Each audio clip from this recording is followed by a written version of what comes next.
Apa sih pikiran-pikiran yang paling kuat di pikiranmu hari-hari ini?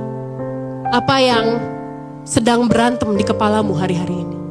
Apa yang selama ini kamu percaya anak-anak muda? I'm not enough, saya gak cukup, saya gak cantik, saya kan gak privilege, saya kan bukan dari keluarga kaya, saya lemah, saya sendirian, gak ada yang sayang sama saya, gak ada yang peduli sama saya gak layak, saya gagal, saya malu, saya kalah, saya gak punya masa depan, pernikahan saya gak bisa diselamatkan. Itukah yang kau pikirkan? Demi kasih Kristus, dengan yakin saya katakan dari mimbar ini, it's a lie.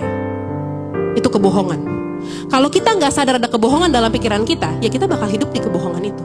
Anxiety atau kecemasan adalah alarm untuk balikin kita bahwa apa yang bikin kamu anxious dalam hadirat Tuhan. Bawa ketakutan itu dalam doamu. Mainnya di dimensi yang berbeda. Bukan di sini, tapi di alam roh. Bukannya kita diemin kecemasan, aduh cemas nih, cemas, dan hidup dalam kecemasan. Panggil Bapamu. Bilang apa yang ada dalam pikiranmu.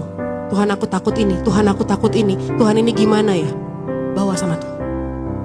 Peperangan kita setiap hari. Makanan empuk, sasaran empuk dari si jahat di sini.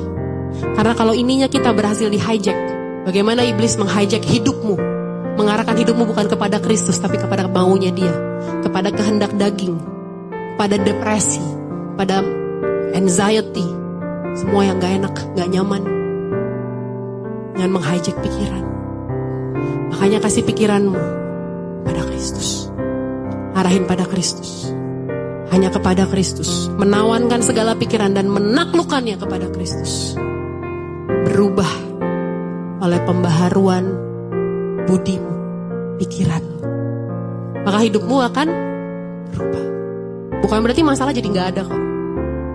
Masalah tetap ada. Air mata mungkin masih tetap ada. Tapi kita menanggapinya dengan cara yang berbeda. Kita gak depresi. Kita gak khawatir. Kita gak dirasukin. Kayak ada speaker di telinga kita yang bicara untuk akhiri aja hidupmu. Buat apa lagi ada di dunia ini? Kamu gak ada yang sayang. Kamu mati juga gak ada yang tahu kali, jangan-jangan. Karena ini isi kepalamu jadi milik Kristus sepenuhnya. Tahu kan kalau ada Tuhan yang jaga, gak ada yang bisa lawan, gak ada yang bisa deketin. Tawankan semuanya, taklukkan kepada Kristus. Mau iblis berusaha kasih berita apapun, intimidasi apapun, tapi kamu tahu it's a lie. Arahkan selalu kepada Kristus, hanya kepada Kristus, gak ada yang lain.